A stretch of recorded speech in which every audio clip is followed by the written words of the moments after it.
ప్రసంగి గ్రంథం 7వ అధ్యాయం 12 ఏమంటున్నాడు?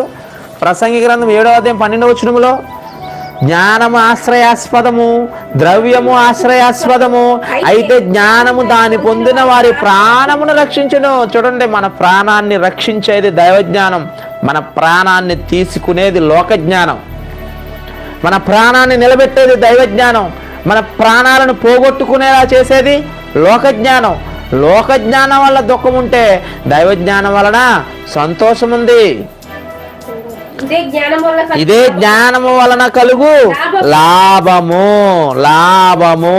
ప్రియమైన దేవుని వారలారా, దైవ జ్ఞానం వలన మనిషికి మేలు కలుగుతుంది, దైవ జ్ఞానం వల్ల మనిషికి ఆనందం కలుగుతుంది, దైవ జ్ఞానం వలన మనిషి జీవితం బాగుపడుతుంది అని వాక్యం ఇంతగా ఘోషిస్తుంటే దైవ జ్ఞానాన్ని పక్కన పెట్టారు. దైవ జ్ఞానాన్ని నేర్చుకోవడానికి మనిషి ఇష్టపడడం లేదు. దైవ జ్ఞానం గురించి